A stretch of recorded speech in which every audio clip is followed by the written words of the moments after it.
Bonsoir, merci de votre fidélité. Merci de nous retrouver pour ce numéro d'enquête de santé consacré ce soir à l'alcool et aux jeunes. Si la consommation des Français a baissé en France, celle de nos jeunes augmente, et ce dans une certaine indifférence.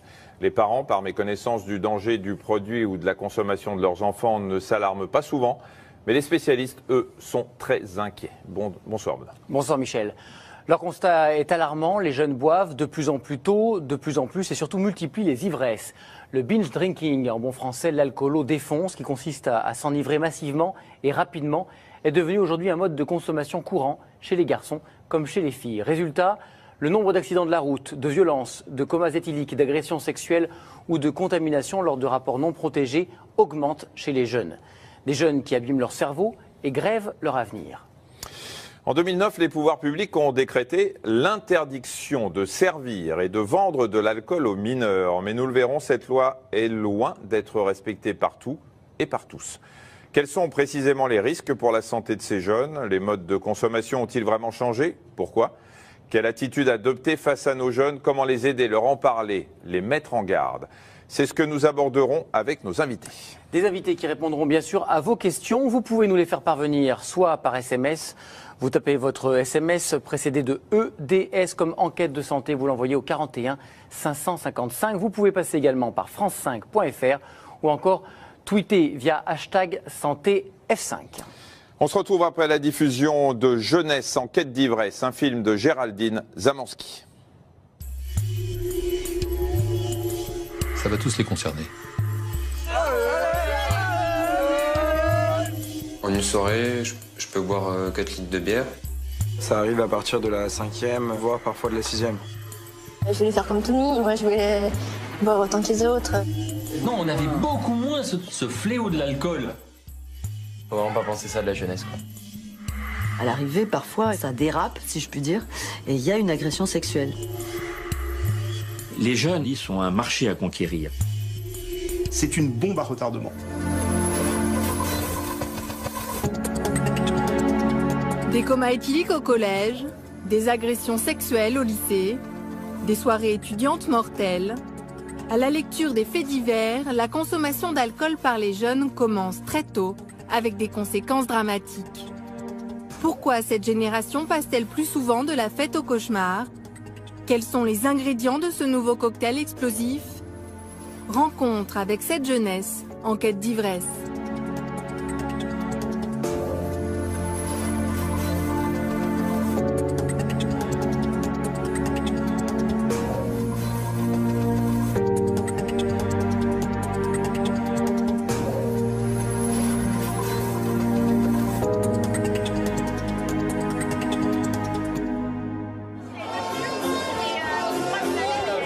Mont-de-Marsan, premier jour de feria.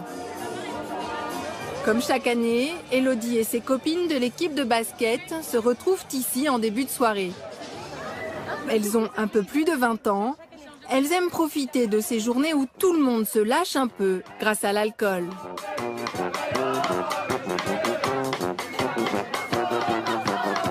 Dans toutes les bodegas, dans toutes les peñas, dans tous les bars, il y a de l'alcool. Donc ça, oui, ça fait partie de notre culture. Après, voilà, comment il faut savoir gérer. Ça fait partie de la fête.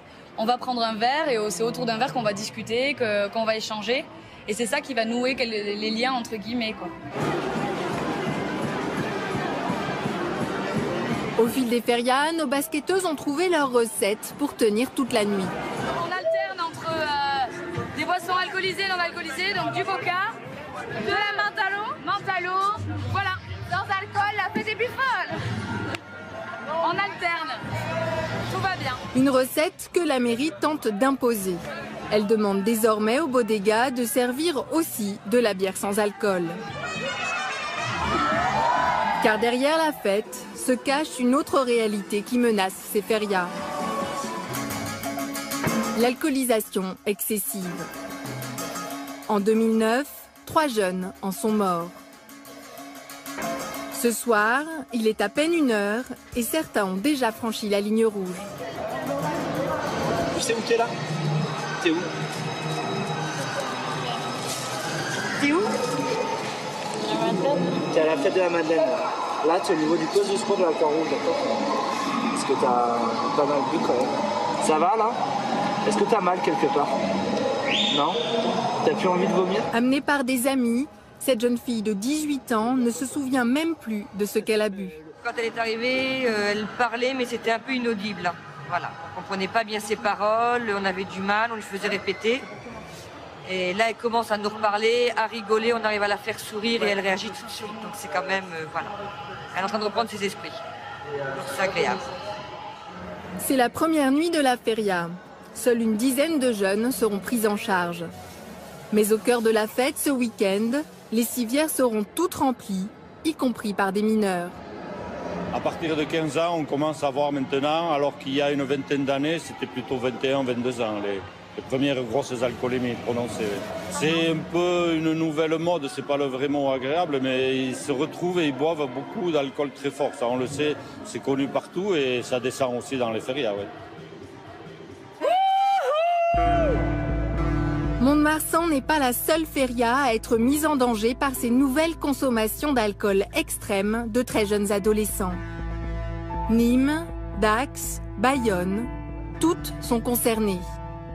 Pour sauver les fêtes du Sud-Ouest, la préfecture des Landes vient de faire un film pour alerter les jeunes. Il sera diffusé dès cette année dans tous les collèges et lycées. Des images choc sur les excès d'ivresse.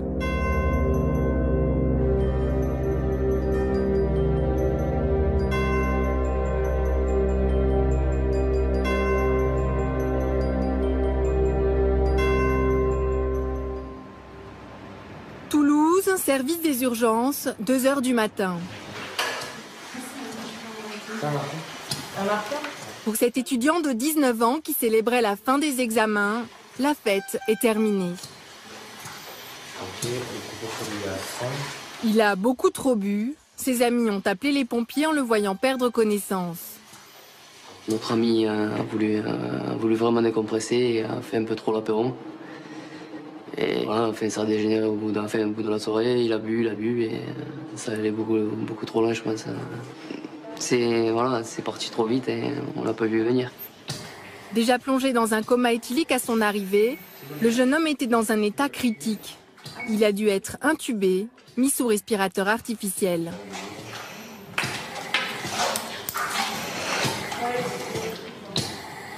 L'alcool pris en trop grande quantité, ça altère les fonctions du cerveau et ça finit par, faire simple, par les éteindre. C'est des gens qui font des comas neurologiques. Le risque, c'est d'inhaler les vomissements et de développer des infections pulmonaires ou de s'asphyxier tout simplement. En le maintenant tout le temps debout, ses amis ont empêché cette asphyxie. Ils lui ont sans doute sauvé la vie. Mais là, au milieu de la nuit, son meilleur ami se sent coupable. Pour ma part, de voir un copain comme ça, oui, c'était la première fois. Je pense que j'espère que ce sera la dernière. Parce que c'est pas du tout rassurant. Voilà, donc, surtout de le voir partir avec les pompiers. On espère que ça va aller, que demain matin il sera avec nous et qu'on le ressortira et qu'on lui fera une bonne morale et que ça repartira et qu'on ne le fera jamais ça, on recommencera jamais ça, mais on espère ça. Pour ces jeunes étudiants, c'est la fin de l'inconscience. De cette expérience dramatique, ils retiendront sans aucun doute la leçon. L'alcool peut tuer. Mais la majorité des jeunes n'en a pas encore conscience. Une ignorance qui met en colère le docteur Philippe Battel, spécialiste de la lutte contre l'alcool. Dans la tranche d'âge 15-30 ans, c'est la première cause de mortalité. Et on reste sur des représentations du danger de l'alcool qui sont complètement fausses. Quand on demande aux scientifiques de classer la dangerosité des drogues, ils classent l'alcool en premier en termes de dangerosité, bien avant l'héroïne, bien avant la cocaïne injectée, bien avant le cannabis. Mais la représentation qu'on a de la dangerosité des drogues autour de cette fracture complètement stupide entre les drogues dites douces et dures, c'est que le cannabis est considéré comme une drogue potentiellement dangereuse, elle a un indice de 14. L'indice de dangerosité de l'alcool, il est de 72. On est complètement à côté de la plaque. L'alcool tue chaque année plus de 300 jeunes dans des accidents de la route et est responsable d'un tiers des traumatismes dans les services d'urgence. Des services qui ont commencé à accueillir de plus en plus de mineurs en état d'ivresse il y a maintenant une dizaine d'années. situation alarmante qui n'épargne personne, touche tous les milieux, concerne les filles comme les garçons et de tous âges. Marie est médecin. Elle pensait avoir parfaitement informé sa fille de 15 ans et demi sur tous les dangers de l'alcool. Elle lui avait interdit de sortir en boîte. Je lui avais bien expliqué que c'était très dangereux de sortir en boîte de nuit à son âge. Elle est sortie, elle ne m'a pas prévenue et à 4 heures du matin, le service de réanimation m'a prévenu que ma fille était dans un état grave, hospitalisée. Tout de suite, ils m'ont dit « elle est dans le coma, c'est un coma éthylique, mais ça devrait récupérer, il faut que vous veniez ». Ça a été très difficile parce que ma fille incarne le rêve d'enfant que je souhaitais. Elle est jolie comme un cœur, elle est brillante, elle est dynamique, elle est sportive. La désobéissance existe toujours, mais je n'imaginais pas que ça mettrait en péril sa vie à ce point-là. Voilà, c'est la mode en plus des shooters, j'ai découvert. C'est la mode donc des boissons très alcoolisées mélangées à du sirop, donc on ne sent pas l'alcool. Et puis on joue un peu à Calamity Jane, on les aligne sur le bar. Mais à 15 ans et demi, 6 shooters, eh bien on tombe. Sa fille a risqué sa vie pour participer à cette soirée. Pour le docteur Patrice Huer, c'était presque inévitable. Les adolescents ont toutes les chances de rencontrer sur leur chemin des sollicitations, des propositions pour s'alcooliser. C'est un âge où il est très difficile de dire non quand on est dans un groupe d'appartenance. Très difficile de dire non aux autres, de peur de se trouver ridicule, etc. Donc, on peut être suggestible et se laisser entraîner au-delà de ce que l'on aurait souhaité. Alors, il y en a qui vont les rechercher plus activement que d'autres, mais ça va tous les concerner. Levallois-Perret, en région parisienne. Vendrille a 18 ans et le bac depuis 3 mois. Aujourd'hui, ses parents lui ont laissé l'appartement et l'autorisation d'organiser une soirée. Avec ses copains, il est allé acheter quelques bières et 2 bouteilles de vodka. La vodka, c'est mieux de la mettre au frais, non? Pas de la cuisine à boire. On est nombreux ce soir? On verra. C'était sympa. Comme à chaque fois, les invités apportent en plus leurs bouteilles. Pas question de manquer d'alcool. T'as bu un peu? Tu te sens mieux, tu peux faire plus de choses. Les tabous disparaissent un peu. Il y a un mec qui est tout timide, il va pouvoir aller choper 6 nanas s'il en a un. Ça fait disparaître les tabous. Après, faut pas en abuser. J'irais pas dire qu'on est des alcooliques parce qu'on boit en soirée, parce qu'on boit pas la semaine. Genre tous les soirs en rentrant chez nous, on prend pas notre coup de whisky comme ça. Faut vraiment pas penser ça de la jeunesse, quoi. Allez. Ça a commencé en 3e, ma première cuite en 3e d'ailleurs. Et depuis, j'arrête pas. Il n'y a aucune soirée où je suis allée où il n'y a pas d'alcool. Dans les verres, beaucoup de mélanges. Un jus d'orange ou une boisson énergisante très sucrée avec leur alcool préféré. Le whisky, on n'en boit pas souvent, mais il y a gin, manzana, vodka surtout. Bière, après rosé, enfin tous les vins. Pourquoi pas whisky?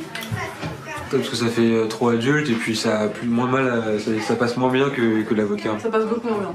Même, whisky, coca. C'est trop. Ça dépend. Ça dépend pour qui.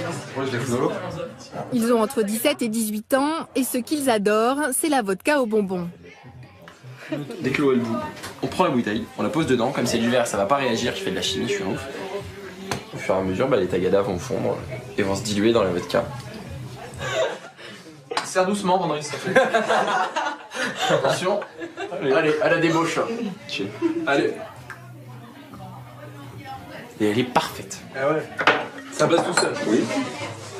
On n'aime pas boire un truc qui va te déboucher avant tout. Voilà, honnêtement, moi maintenant je ne bois pas sans goût. J'en ai marre de boire tout ce qui est vodka pur, machin et tout. Je vois pas l'intérêt. Y a pas de plaisir au final. Qui a pas eu de shot de Tagada? Moi j'en ai pas eu.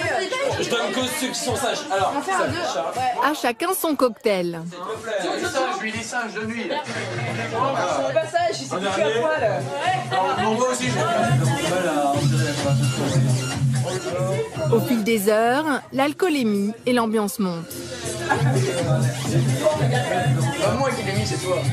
Ah mais c'est pas pour quel temps on peut rater. Donc là on peut bien voir. On se lâche plus facilement avec de l'alcool plutôt que sans. Et avec la musique, les amis, etc. Entre nous, on fait tous pareil. On est tous dans le même univers, quoi.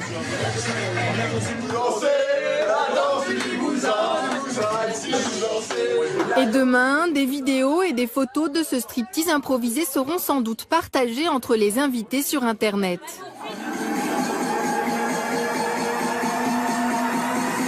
Les souvenirs de soirées s'envoient de téléphone en téléphone, s'affichent comme des trophées sur les réseaux sociaux. Être ivre, c'est tendance. Une évolution analysée par Marie Lefourne, psychologue. Ils sont quand même très dans une gloire.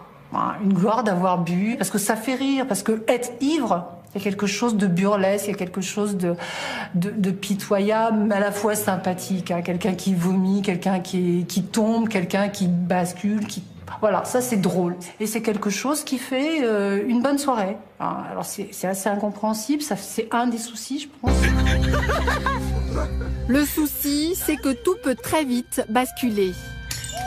Si des vidéos diffusées sur le net font rire, d'autres mal intentionnés rendent publiques des images dégradantes.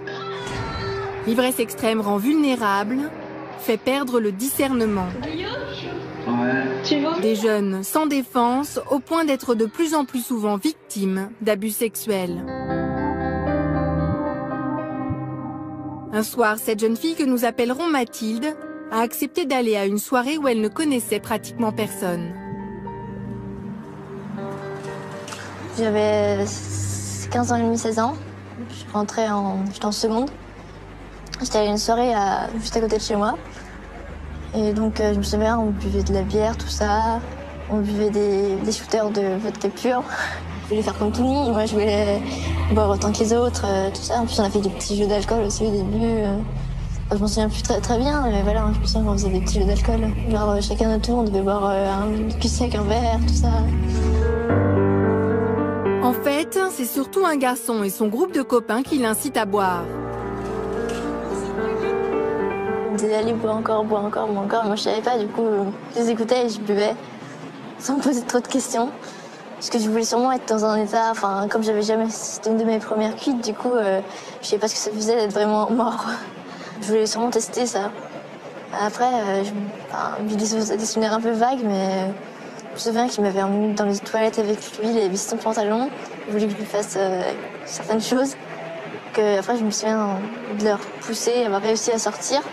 Après, il m'avait continué à faire boire, et là, après, il m'avait emmené dans une chambre et il m'avait demandé de faire des trucs, et en fait, il me forçait à faire des choses que je voulais pas.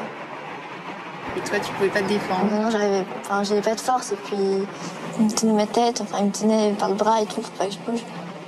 Puis aussi, j'ai appris par la suite qu'il faisait ça à pratiquement toutes les filles en soirée, les jeunes, vers ces âges-là, vers 16 ans, il faisait boire les filles et on profitait d'elles par la suite.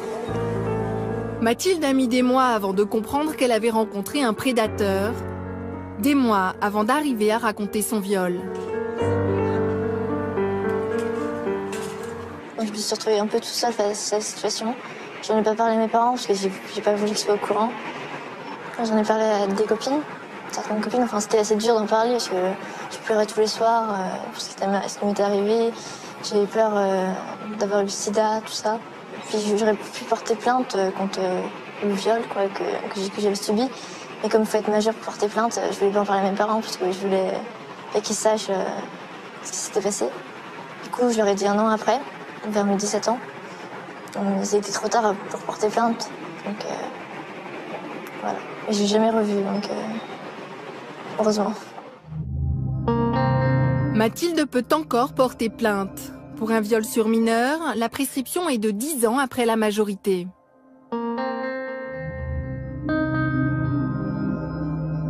À Bordeaux, les médecins légistes qui accueillent les victimes d'agressions sont inquiets.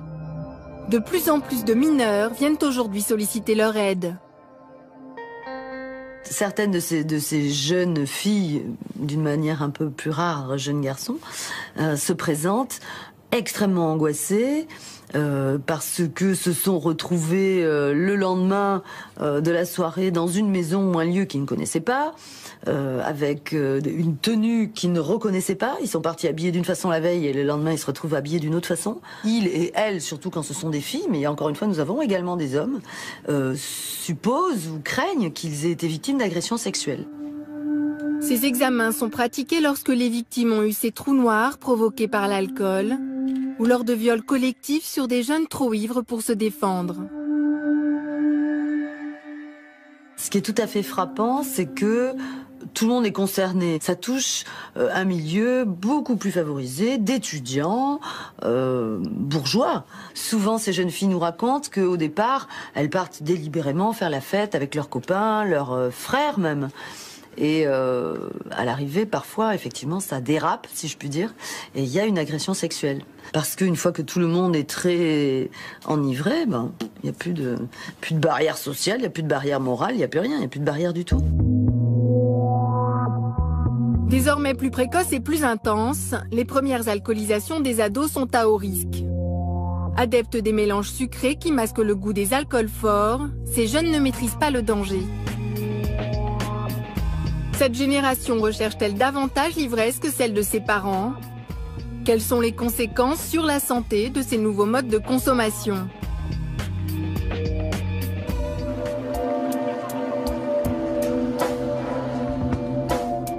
À Toulouse, le docteur Emmanuel Godot coordonne le volet français d'une enquête internationale menée depuis 20 ans sur la santé des collégiens.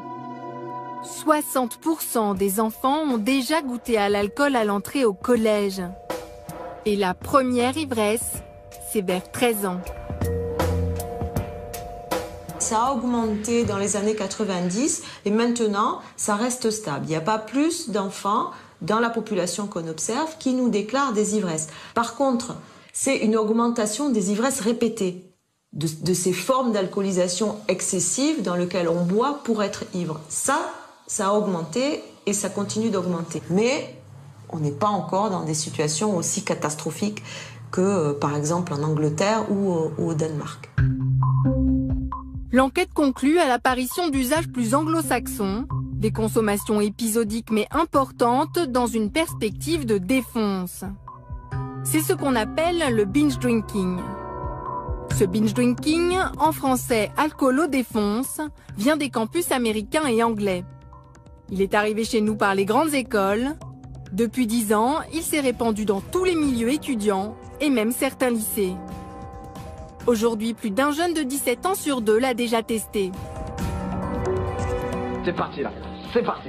Il n'y a pas d'hésitation, c'est la grosse. Cette vidéo d'un concours de shots trouvé sur le web en est la parfaite illustration. Il passe le 4e. Aucune hésitation. Vite.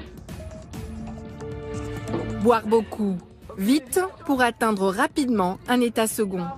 Il y aura égalité, dernier, égalité. Non, non, c'est pas le dernier, ce n'est pas le dernier. Ils vont se tuer.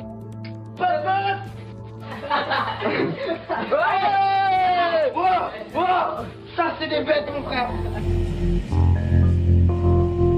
Plusieurs équipes de chercheurs soupçonnent ce binge drinking de générer de graves séquelles. Ici à Reims, mais aussi à Brighton en Angleterre, le projet européen Alcobinge va suivre des étudiants pendant 1 an pour savoir si leur cerveau est atteint. Ça ne gênera pas sur cette tâche.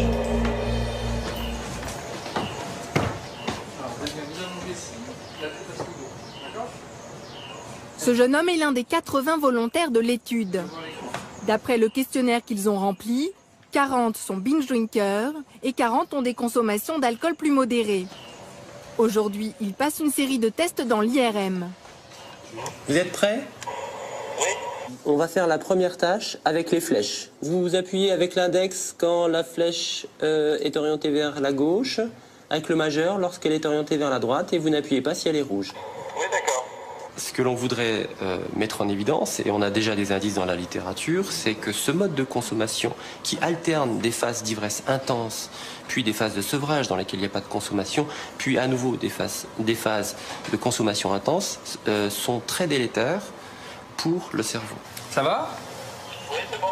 Très bien. Ces chercheurs étudient particulièrement des effets sur certaines fonctions du cerveau, comme la mémorisation ou la régulation des émotions. La consommation d'alcool à haute dose provoquerait une altération des connexions entre les neurones. Ces connexions entre les neurones se mettent en place progressivement au cours de la vie et la maturation termine très tard, au début de l'âge adulte, plutôt vers 20-25 ans. Et donc c'est vraiment une période extrêmement sensible pendant laquelle bien, la consommation d'alcool peut avoir un effet sur le long terme. L'étude révélera l'an prochain si le binge drinking abîme le développement normal du cerveau. En parallèle, à Amiens, une autre équipe du projet Alcobinge en fait la démonstration sur des rats. Ils étudient ici les conséquences à long terme de l'alcoolodéphonse.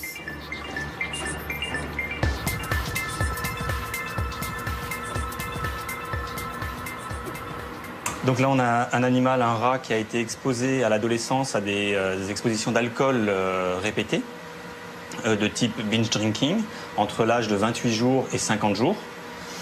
Et nous avons attendu l'âge adulte pour observer leur comportement de consommation d'alcool dans une tâche qu'on appelle une tâche d'auto-administration opérante, dans laquelle les animaux doivent appuyer 3 fois sur un levier pour obtenir une petite dose d'alcool. De l'alcool est versé dans le petit abreuvoir relié au levier du rat. Et la consommation de l'ancien binge drinker est comparée avec celle de son voisin qui n'a jamais bu.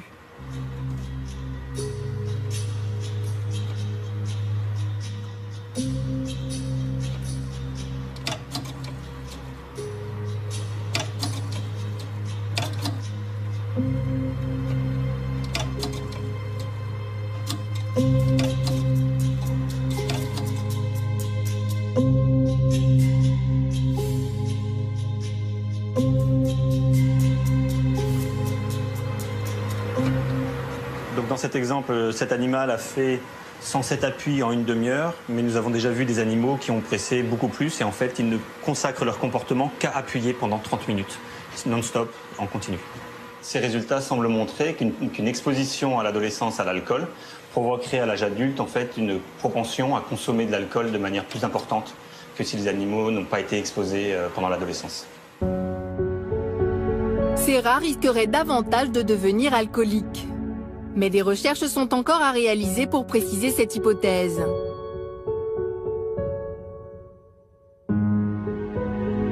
Dans son service, le docteur Battel constate déjà l'arrivée de patients alcoolodépendants plus jeunes. Ils sont souvent passés par des écoles d'ingénieurs ou de commerce, les toutes premières à avoir pratiqué le binge drinking il y a près de 20 ans. Ces expériences-là, et en particulier celles de l'alcool, elles sont primordiales parce qu'elles vont déterminer le rapport que le sujet a avec le produit sur le reste de sa vie. Et que cet effet boomerang qu'on a constaté, à savoir plus on a une alcoolisation précoce et plus celle-ci est émaillée d'accidents d'ivresse, plus on augmente son risque de développer une alcoodépendance précoce et sévère 10 à 20 ans après. C'est une bombe à retardement.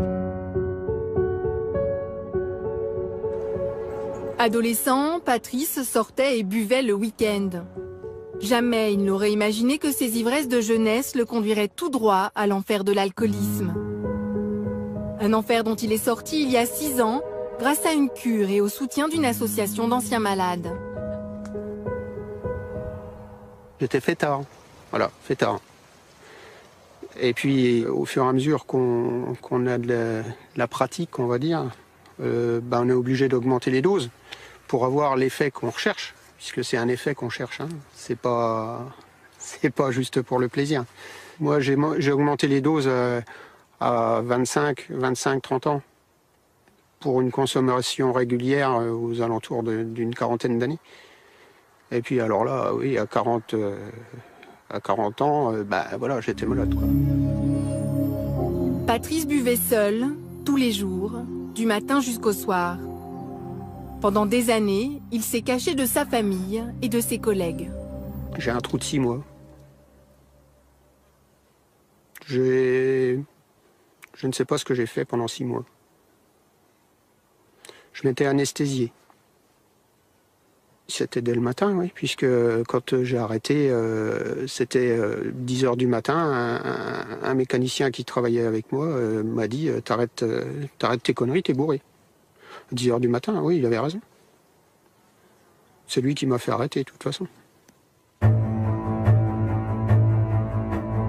Les recherches en cours laissent entrevoir que les séquelles à court et à long terme pour le cerveau de ces jeunes buveurs sont inquiétantes. Ces ivresses, qui surviennent généralement après le bac, sont de plus en plus fréquentes dès le lycée. Comment l'alcool parvient-il à prendre une telle place dans la vie des adolescents ?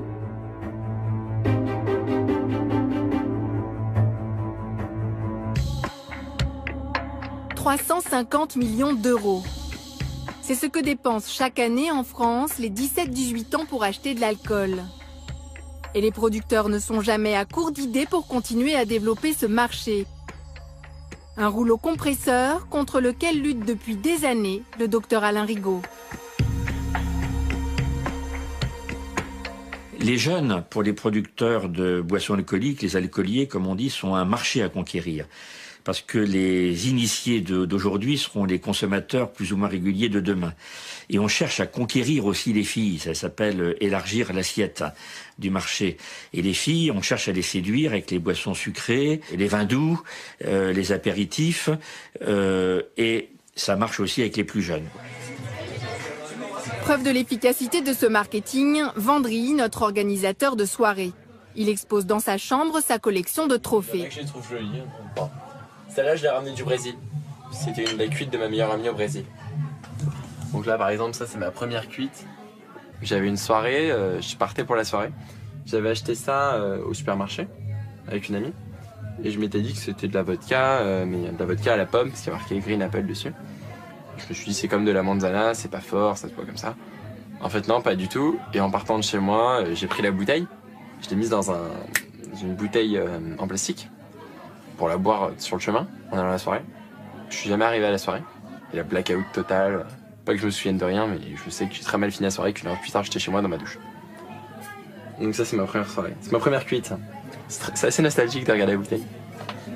Donc ça, c'est ma deuxième cuite. C'est du whisky.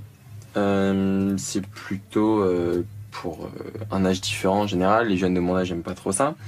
Après, couper avec du coca, c'est super bon. Mais ce qui est bien dans cette bouteille, c'est que quand on la voit en magasin, ça attire l'œil direct. Et comme on trouve ça joli, on va l'acheter. Ça, c'est fait exprès pour les jeunes. Ouais. Sûrement pas les vieux qui vont acheter une bouteille de whisky par rapport à ça, je pense.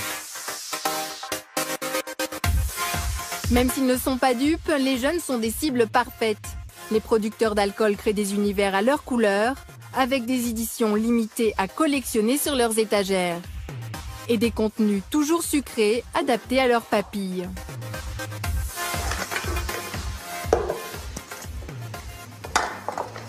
Ils n'aiment pas le goût de l'alcool et pourquoi ? Parce que c'est quelque chose qui est très amer. Et à l'adolescence, on a une modification des goûts qui va intervenir assez tard. C'est-à-dire que le goût astringent, le goût amer, le goût piquant, c'est quelque chose qui vient finalement avec la tempête d'hormones et en début d'adolescence. Les producteurs auraient donc trouvé la recette pour les très jeunes avec cette boisson gazeuse à base de vodka et de jus de citron. C'est une bouteille qui est blanche, qui est quand même douce. Alors quand on la regarde, elle a un côté sirop, hein, comme un sirop. À la fois, elle a quand même presque la transparence de l'alcool. On est sur un produit qui est mixte pour faire grand. Et à la fois, c'est pas les très grands qui boivent ça. On est sur une tranche quand même plutôt collège, début de lycée. Hein, parce qu'après, ça fait peut-être un peu petit. C'est vraiment quelque chose qui est très ciblé sur un certain âge. Cette boisson qui n'a pas le goût de l'alcool, mais est aussi forte qu'une bière avec un taux à 5 degrés, aurait donc été délibérément conçue pour séduire les collégiens. Ici, à l'association Entreprise et Prévention, qui rassemble les principaux producteurs d'alcool, la question des cocktails sucrés dérange. Les jeunes consommateurs, en tout cas les jeunes adultes consommateurs, oui, j'imagine qu'ils aiment les cocktails. Ils sont plus effectivement aujourd'hui sur des mélanges à base d'alcool blanc que sur les boissons que buvaient leurs grands-pères, quoi. Ça, c'est clair. Mais le marketing, si c'est le sens de votre question, le marketing des boissons alcoolisées, en tout cas chez les adhérents Entreprises et Prévention, il n'est pas fait en direction des gens qui ne sont pas en âge de consommer les produits ou de les acheter. C'est tout le problème des frontières. Il y a une frontière qui existe et qui est pour nous extrêmement importante, c'est l'interdiction de la vente d'alcool aux mineurs. Aucun rapport avec les mineurs. Pourtant, voici les pages du site internet d'un des adhérents. Difficile de croire que tout ceci s'adresse aux plus de 18 ans. Mais les alcooliers peuvent se réfugier derrière une sorte d'immunité. Ce sont les commerçants, bars et boîtes de nuit qui doivent faire respecter la loi.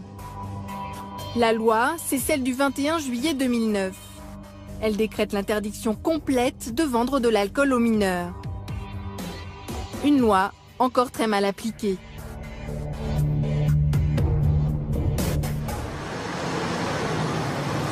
Paris, 15e arrondissement.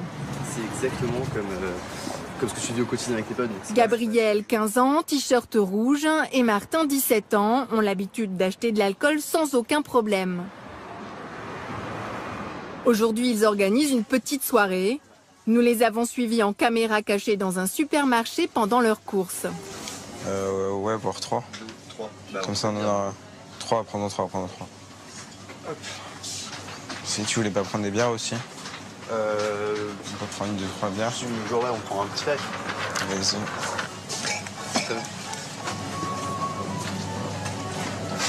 Bonsoir. La caissière ne leur demande aucune pièce d'identité. Merci, au revoir. D'après l'expérience de Gabriel, les refus sont très rares. L'épicerie de quartier, ça arrive que certains disent non. Sinon, dans certains supermarchés, mais quand j'étais plus jeune, ça m'arrivait. Et maintenant? Maintenant, presque plus, voire plus du tout. Même si tu achètes une vodka? Même si j'achète une vodka. Aujourd'hui, il n'y a aucune mesure de contrôle que cette loi est respectée. Alors que par exemple, dans un pays voisin, la Suisse, eh bien, des associations sont financées pour faire du testing et pour alerter un débit de boisson, un commerce de proximité, pour lui rappeler la loi, et puis la deuxième fois, il sera sanctionné. Ce testing, nous l'avons également fait dans une boîte de nuit parisienne avec Martin. Il commande une bière sans le moindre contrôle. Après la nouvelle loi, c'est encore le cas presque partout en France. Une irresponsabilité envers les mineurs qui va, pour Marie, jusqu'à la non-assistance à personne en danger. L'établissement qui les a accueillis savait très bien qu'à 15 ans et demi, elle ne devait pas être là. Donc au lieu d'appeler les secours, on l'a jetée sur le trottoir. Comme un chien, parce qu'on a vu l'état des chaussures. Elle est tombée dans le coma sur le trottoir, devant la boîte de nuit qui l'ont fait sortir par -7 sans même sa veste. C'est là que j'ai voulu intervenir et c'est pour ça que j'ai porté plainte. L'accident peut toujours arriver, mais ne pas appeler les secours, pour moi, c'est invraisemblable. L'établissement a seulement été condamné à 250 € d'amende pour avoir laissé entrer une mineure. Marie a donc fait appel, malgré les pressions de la direction de la boîte de nuit. On m'a expliqué que si je portais plainte, on allait aussi m'attaquer pour manque de surveillance et défaut de couverture parentale de ma fille. Je suis prête à aller en prison, je veux bien reconnaître que je n'ai pas fait tout comme il fallait, mais je n'irai pas seule, je ne tolérerai pas qu'on la jette dans la rue et qu'on ne lui porte pas de soin. Les ingrédients du cocktail explosif se précisent. D'un côté, les producteurs d'alcool font tout pour séduire les adolescents. De l'autre, l'interdiction de vente aux mineurs n'est pas du tout respectée. Un contexte particulièrement dangereux pour une génération qui serait plus à risque que les précédentes.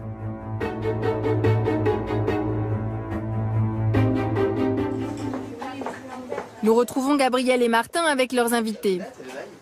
Autour de la table, ils ont entre 15 et 17 ans. Début de soirée. Mais ils parlent déjà comme des anciens combattants de leur première fête avec alcool. C'était il y a environ 2 ans, en 3e. Tous les deux? Ouais. C'est une nouvelle expérience, quoi. Enfin, c'est à la recherche de nouvelles sensations, entre autres. Enfin, je sais pas, c'était ce que buvaient nos parents. C'était entre autres un interdit de nos parents aussi. Donc c'est surtout ça, en fait.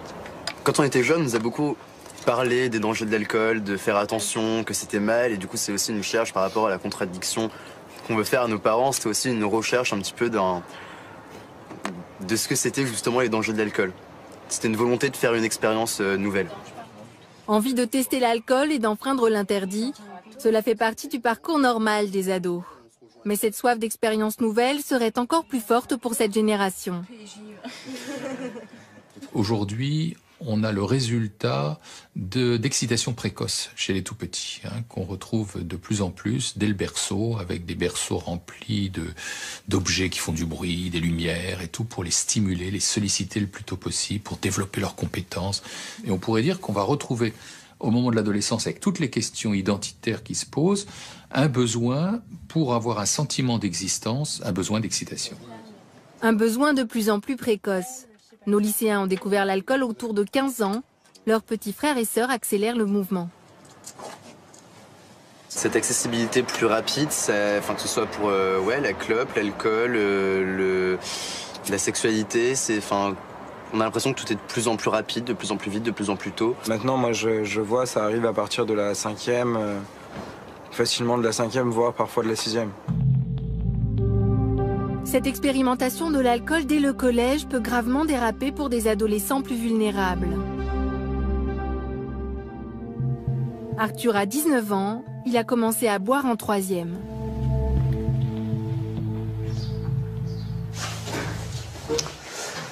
Comment vas-tu? Ça va et vous? Ça va, merci. Ici, au fil des consultations avec son éducateur, il commence à trouver des pistes pour s'en sortir. L'alcool aujourd'hui, on peut dire que c'est zéro abstinence totale ou comment tu te positionnes par rapport à ces tentations et ces... Déjà, je doute un peu parfois quand je suis tout seul ou quand je m'ennuie à la maison, mais j'arrive à réfléchir avant d'agir et en général, je n'en prends pas. Puis, avant de trouver de l'aide ici, Arthur buvait tous les jours. Je buvais le soir, même du whisky, j'en buvais jusqu'à être bourré, quoi. Donc ça pouvait aller 5 à 6 verres de whisky ou une bouteille de rosé ou deux. À la fin, je sortais plus trop, je faisais la soirée chez moi, quoi, tout seul. Défoncé. Arthur situe précisément l'origine de cette plongée dans l'alcool. C'était à la fin du collège, quand la pression familiale a commencé à augmenter autour de ses résultats scolaires. On m'a toujours poussé, on m'a dit, il faut que tu travailles, il faut que tu fasses des études, il faut que tu réussisses ta vie, si tu veux avoir un vrai métier, il faut que tu fasses des études. Et pour ma part, ça m'a détruit plus qu'autre chose. Ça m'a pas du tout aidé. C'était trop dur?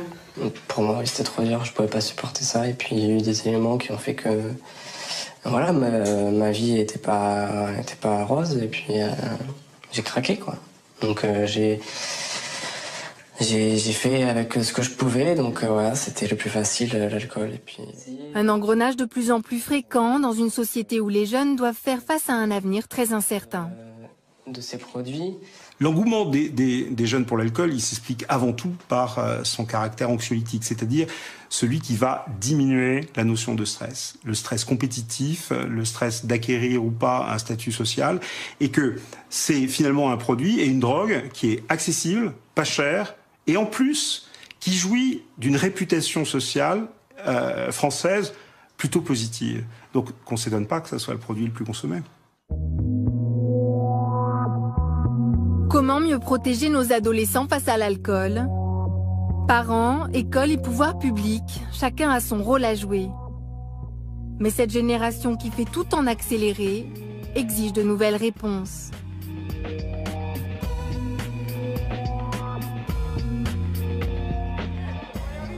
Rennes, un jeudi de septembre.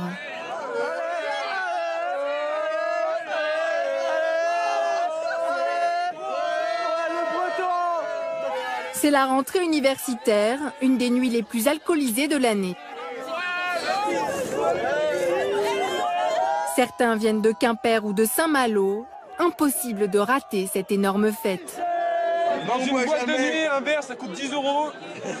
Une bouteille ça coûte 10 €. Pourquoi pas se la coller dans la rue avec plein de gens, plein de rencontres? Ça peut arriver qu'on soit tellement mort qu'il faille dormir direct. Vomi dans le caniveau, ça dépend. Voilà. Est-ce que vous avez un appartement sur Rennes? Oui. Voilà, regardez-vous. Rennes compte 60 000 étudiants. Ici, ils lâchent tout, parfois dangereusement. Salut Clément. Ça va et toi? Je file. Lola et Perrine aussi sont étudiantes à Rennes. Salut. Mais ce soir, elles sont en mission, comme chaque fin de semaine. Là, ça va peut-être être un un petit peu plus compliqué. Elles font de la prévention pour la mairie. Est-ce que j'ai un éthylotest? Un éthylotest, tu prends le volant ce soir? Ouais. D'accord. Et t'as déjà bu combien de verres là? J'ai pris 3 bières. 3 bières? 3 bières, ouais. 3 bières. D'accord, ok. Ouais. Bah attends, je vais te donner un éthylotest. Oh, Tiens. Elles font partie du dispositif Nosambule, distribuent des éthylotests et donnent des conseils très concrets. Déjà, pensez à bien manger. Non, pensez à bien manger. À ne pas boire à jeun. Pensez à bien vous hydrater, parce que quand vous buvez de l'alcool, vous vous déshydratez. Vous avez tendance à plus boire parce que vous avez soif, mais en fait, ça vous déshydrate totalement. Donc il faut penser à boire de l'eau. Dans l'idéal, c'est de boire un verre d'eau, un verre d'alcool. Enfin, un verre d'alcool, un verre d'eau plutôt. C'est mieux. Vous le connaissez? Non, mais c'est un Ah, d'accord. Non, mais je pense qu'il a oublié de boire de l'eau. Après 2 bonnes heures passées dans les rues, elles vont rejoindre le cœur de la fête sur la place des Lys. C'est le plus gros de la soirée en fait au Lys. Le jeudi soir, c'est étudiant et il y a le camion. Il y a notre camion Nosambule qui est là-bas, donc on va aller voir un petit peu ce qui se passe là-bas. Au camion, des professionnels prennent le relais. Mathieu coordonne tout le dispositif jusqu'à 2 h du matin. Tu vas bien ou quoi? Bien et toi? Est-ce que tu aurais un éthylotest? Ouais. Cet étudiant est un habitué. Mathieu peut rapidement rentrer dans le vif du sujet. Qu'est-ce que tu as vu ce soir? Je prends une bouteille de vodka. Une bouteille de vodka? Carré. Carré. Pour toi tout seul? À peu près ça. Bah, en fait, une bouteille de vodka, c'est comme si tu buvais 22 bières. Donc tu vois bien qu'avec 22 bières, forcément tu vas être largement au-dessus. Donc déjà pour un homme corpulence moyenne, au bout de 2, 3, 4 verres. Ma corpulence, je prends pas ma voiture. Non, tu prends pas ta voiture. Donc je rentre comment chez moi? Ni ce soir, ni demain. Ni demain? Bah demain en tout cas, pas avant longtemps dans la journée, tu peux conduire si tu as une voiture, ça c'est clair. Monsieur? De rien. Donc je rentre à pied? Merci beaucoup. Ouais, c'est mieux. Merci beaucoup Mathieu. Merci. Ouais, ils sont assez réceptifs. Après, on fait la prévention et la réduction des risques. Donc là aussi, c'est d'essayer de limiter la casse sur certaines soirées, et notamment comme un soir sur celui-ci. Nous, on est sur une attitude bienveillante, on ne fait pas de morale. L'idée, c'est qu'ils puissent rentrer en groupe à peu près tous dans un état correct, que la soirée se passe bien jusqu'au bout pour tout le monde. En 4 ans d'existence, les Nosambules ont aidé des milliers de jeunes à bien finir la fête. Une démarche désormais adoptée par de plus en plus de villes étudiantes en France. Retour à Levallois-Perret. Qu'est-ce que j'allais dire d'autre? Ouais, ta journée, vendredi, c'était quoi? Ce matin, un 3 à la compta financière et cet après-midi, cours sur l'entreprise. C'est l'heure de l'apéritif. Un rendez-vous familial auquel se joint ce soir Siegfried, le grand frère de Vendrille. J'ai quasiment fini. Il va avoir sa piole de libre. Ça. Dans cette famille, l'alcool n'a jamais été tabou. Les parents qui interdisent à leurs enfants l'alcool, bah, j'aimerais bien qu'ils voient leurs enfants en soirée en général, quoi. Enfin, c'est complètement bête de dire à ses enfants qu'il faut pas boire, que c'est dangereux, sachant que... Non, moi je dis pas qu'il faut pas... Sachant que les enfants, sachant que les parents ont bu, à mon avis, pendant leur jeunesse. Pas du tout ce que vous buvez. Moi j'ai jamais bu. Mais j'ai jamais... Mais Vendrille, je n'ai jamais bu une bouteille de vodka ou une bouteille de gin ou une bouteille de whisky. On buvait 10 fois moins. D'abord, c'était pas du tout les mêmes alcools. Et on n'avait pas besoin de boire pour être bien et pour sortir. Entre toi et Vendrille, il y a déjà un monde au niveau de la consommation de l'alcool. Ils évoluaient ensemble. Lucides sur les excès de leur fils, Véronique et Christophe veulent rester dans le dialogue. La règle a toujours été claire, téléphoner même en pleine nuit au moindre problème. C'est toujours moins... Faut les gérer. Je voudrais que mes enfants s'amusent un certain temps, ok, mais je veux aussi qu'ils sachent qu'on est derrière et qu'on les abandonne pas et on veut leur sécurité. On fait pas ça exprès pour les enquiquiner, nous c'est la sécurité. Donc j'aime autant savoir et aller ramener le copain un tel, la copine une telle qui est toute seule et qui est pas bien, plutôt que... Et ça, les enfants le savent et ils l'ont déjà fait. Moi, je dis en un mot, ne pas interdire, mais préserver. Préserver, prévenir, trouver les bons mots et le bon moment pour parler d'alcool. Ce collège près de Nantes a osé aborder la question dès la 5e. Ils en ont même fait un film. Souvent, les jeunes boivent pour faire passer une mauvaise nouvelle. Mauvaise note, chagrin d'amour, timidité pour inviter à danser. Les élèves ont eux-mêmes imaginé et joué les situations de rencontre avec l'alcool. Bonjour. On va y aller. C'est parti. On se met où? C'était l'an dernier, un projet développé avec leur professeur principal. Moi, j'aimerais savoir, est-ce que ça vous a servi un petit peu à réfléchir, le spot que vous avez créé, ou pas du tout? Ça nous a appris des choses par rapport à l'alcool, enfin plus de choses qu'on en savait. Et du coup, ça pourra nous aider si on est dans des situations comme ça. Je sais pas. Évoquer l'alcool en 5e, à 12 ans, ça paraît très tôt, mais le collège assume. On trouve que le niveau de 5e est un bon niveau pour aborder certaines problématiques, puisque les jeunes sont généralement pas encore dans les consommations, notamment d'alcool. Cela intervient plus souvent, on va dire, à partir de la 4e ou vraiment de la 3e, où on commence à avoir des échos de certaines choses. Est-ce que vous avez eu l'occasion d'avoir des fêtes alcoolisées, vous, en tant qu'élève de début de 4e? Ouais. Comment ça s'est passé à la fin de la soirée? Il y en avait beaucoup qui étaient pas... Oui, voilà, qui étaient sous. Qui étaient trop bu. Là, ils sont tombés par terre. Là, d'autres, ils ont vomi. Là, ils se vomi sur lui. Depuis cette fête, Émilie est dégoûtée par les ravages de l'alcool, mais les autres hésitent encore. Si jamais un jour je vais à une fête, je vais pas me dire j'avais fait un spot en 5e, il faut pas. Non, je pense pas que ça va être comme ça. Je pense que je vais être normale, je vais me comporter normalement et je pense pas que ça m'empêchera de boire. C'est sûr que je testerai. Après, je sais pas si...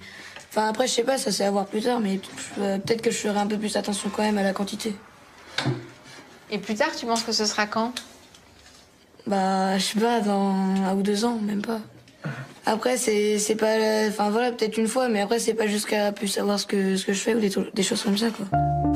S'ils réussissent à ne pas consommer avec excès, l'objectif de leur prof sera atteint. Donner des clés aux ados pour limiter les risques des premières fêtes alcoolisées, c'est une des préventions les plus efficaces. Mais faute de moyens, elle est rarement développée. Pour le président de la Fédération Addiction, il y a urgence. Il faut qu'on ait le courage de rééquilibrer ces politiques entre là où on va quand même demander à l'offre commerciale d'en rabaisser un peu, là où on va renforcer la parole éducative et la parole accompagnante, et la parole éducative, c'est une parole attentive, c'est ça que les enfants et les adolescents attendent de nous, et puis là où on va renforcer l'accompagnement réduction des risques et le fait que dans certaines circonstances, il faut savoir faire ça, que ça, et c'est ça qui aidera. C'est cet équilibre entre les trois qu'on essaye de défendre et qui pourrait faire une politique adaptée au XXIe siècle.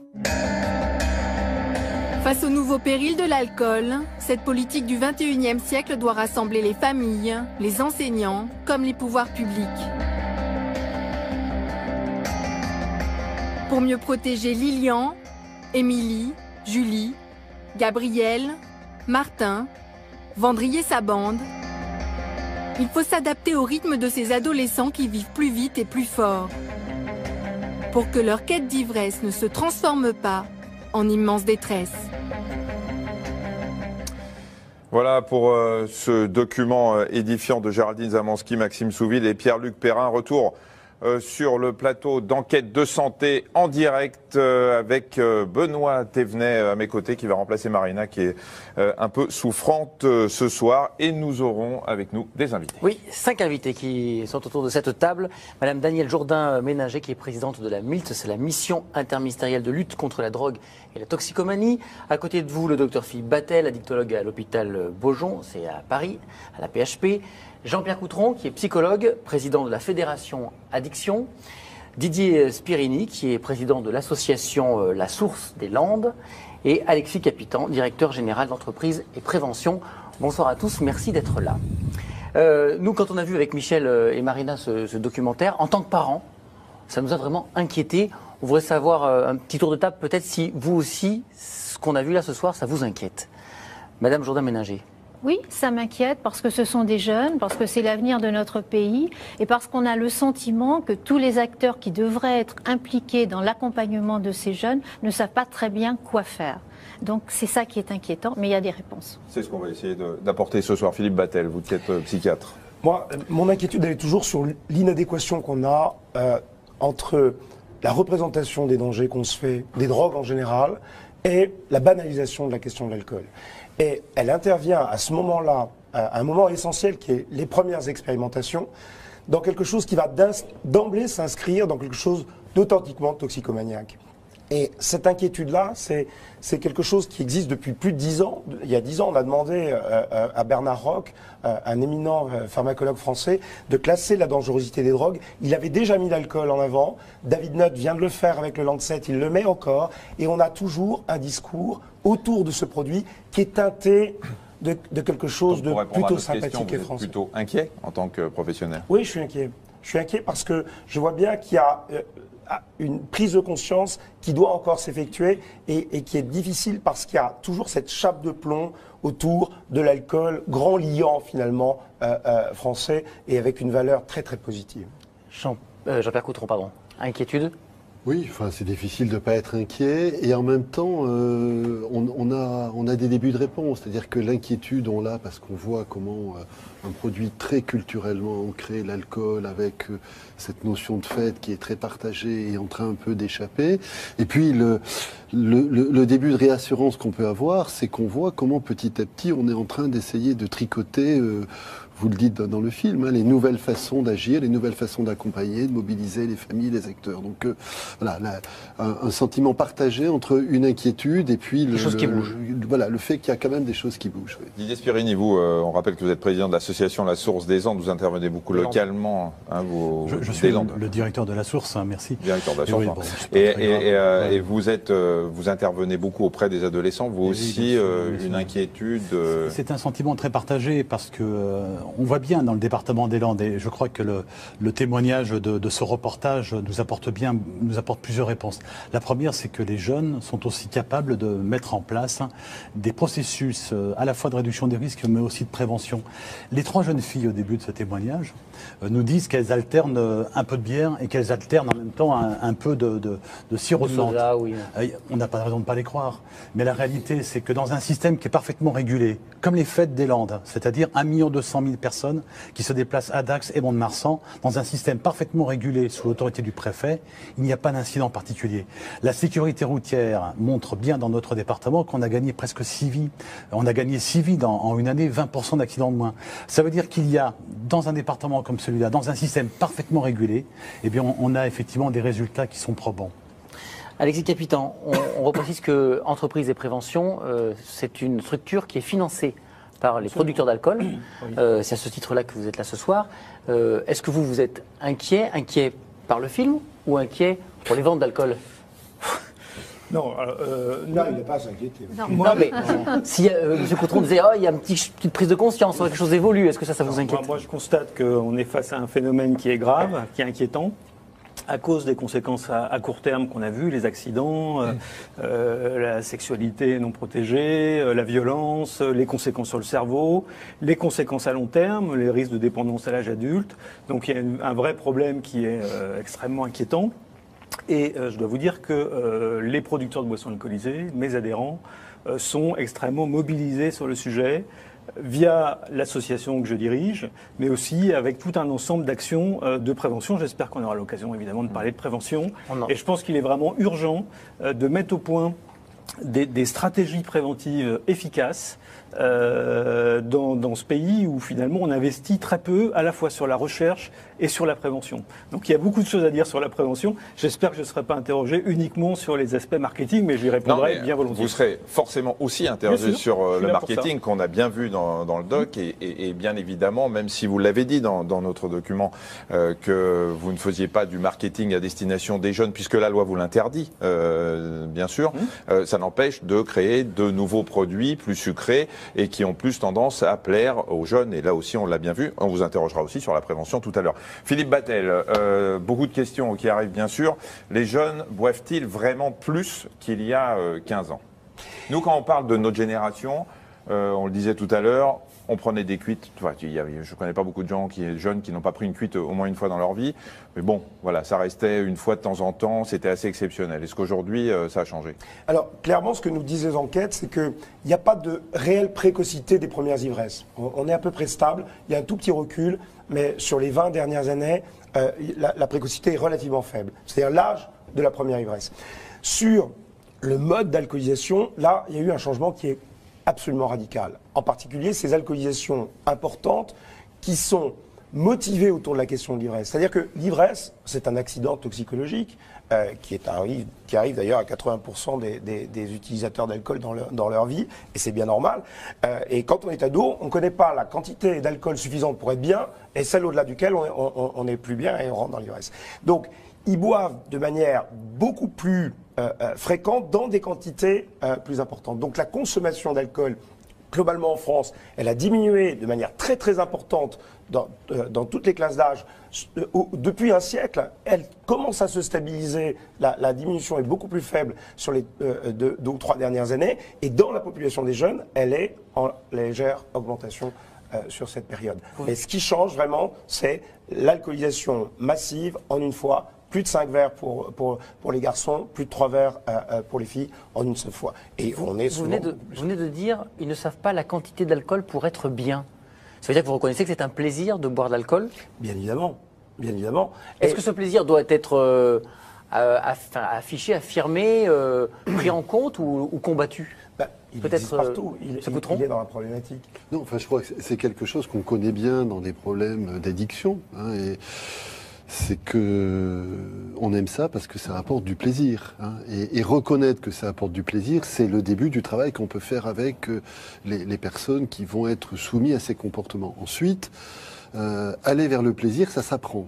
Contrôler le plaisir, ça s'apprend. Réguler le plaisir, ça s'apprend. Et tout le challenge autour de cette classe d'âge, c'est que c'est les premières expériences. Donc c'est les moments où on fait son plaisir. Et donc on pourrait rêver qu'il le fasse, et il faut avoir ce rêve en tant qu'éducateur, qu'il le fasse de façon progressive, en commençant pas par le plus dur, en commençant pas par le plus violent, en commençant pas par le plus destructeur. Et l'enjeu de ces nouvelles alcoolisations, c'est qu'hélas, c'est l'ivresse, c'est quelque chose d'intense, c'est quelque chose de violent, qui vient de plus en plus tôt. C'est là le piège destructeur supplémentaire. On n'est plus dans le plaisir gustatif d'un bon Bordeaux, on est dans la jouissance de la défonce. Et ce n'est pas du tout les mêmes mécanismes, même neurobiologiques. Madame Méninger, vous qui représentez en quelque sorte les pouvoirs publics ici, est-ce que vous entendez ce discours qui, si j'ai bien compris, dit l'alcool, ça peut donner du plaisir, mais il y a une ligne rouge à pas dépasser, ce qu'on a vu aussi dans notre documentaire. Est-ce que c'est un discours qu'on peut entendre de la part des pouvoirs publics, ou est-ce que c'est du « ne buvez pas du tout » ?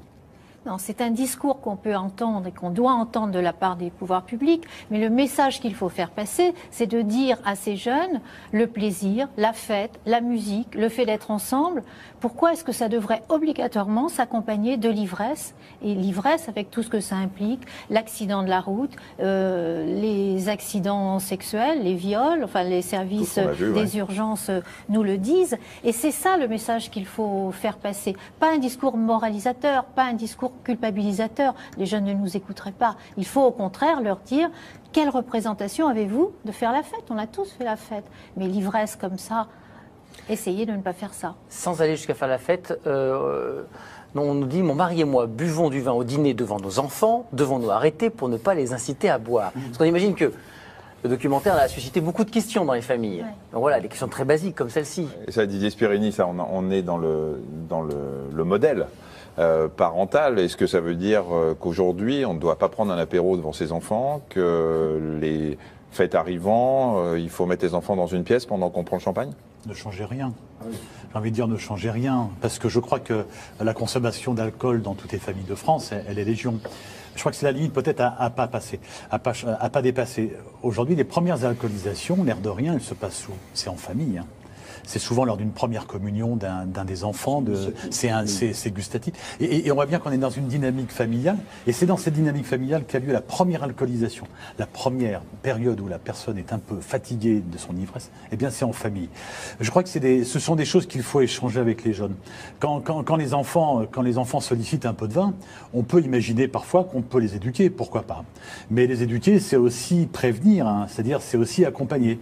Il y a une réponse à apporter, on doit doit être capable d'apporter un certain nombre de réponses face à un usage d'alcool de ces jeunes. Il y a un âge à partir duquel on dit oui, tu peux goûter l'alcool, et avant lequel on dit non, tu peux pas. Comment, enfin, est-ce que concrètement, quand est-ce qu'on autorise et qu'est-ce qu'on autorise?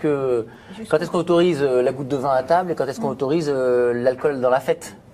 Non, mais la physiologie humaine fait qu'à partir de 12-13 ans, on a les capacités enzymatiques pour métaboliser l'alcool. La question qui se pose, c'est, et ça, les viticulteurs sont persuadés, hein, et ils ont comme ça un lobby parlementaire extrêmement fort autour de ces questions, que cet apprentissage gustatif protégerait de la défonce à l'alcool. Moi, je le décrois complètement. Je pense que c'est deux phénomènes qui sont complètement différents. Mais je pense que faire rentrer l'alcool dans l'univers familial autour de la fête, autour de choses symboliques, moi, l'alcoologue que je suis, ne condamne absolument pas ça. Mais d'ici à dire que ça protège de l'alcoolisation excessive, parce qu'il y aurait comme ça une espèce de ligne, je ne le crois vraiment pas. Je suis pleinement d'accord sur ce point avec le docteur Badel. En l'occurrence, nous ne recommandons absolument pas un apprentissage du goût autour de l'alcool.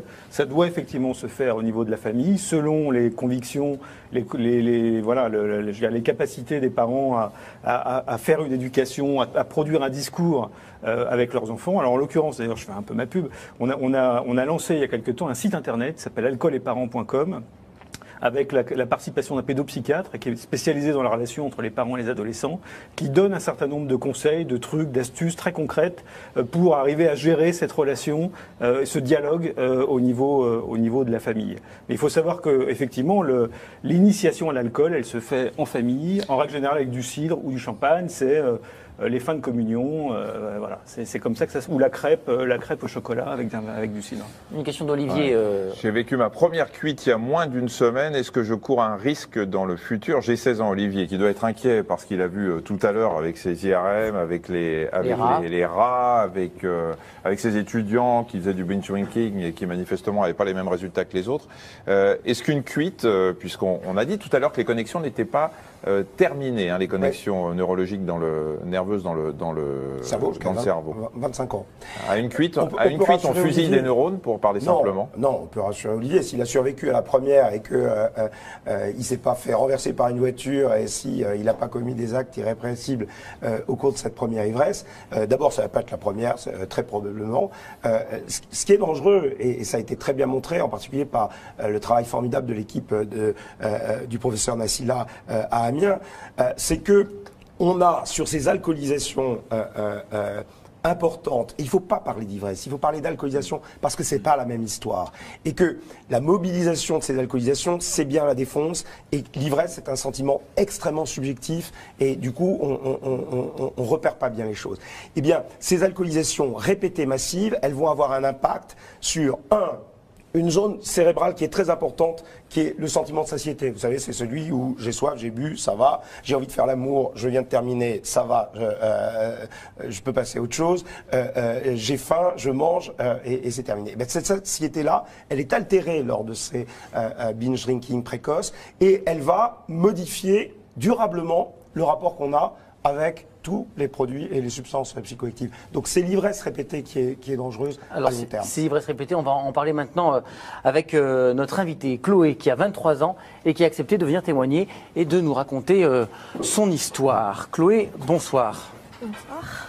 Merci d'avoir accepté de venir témoigner dans notre émission ce soir.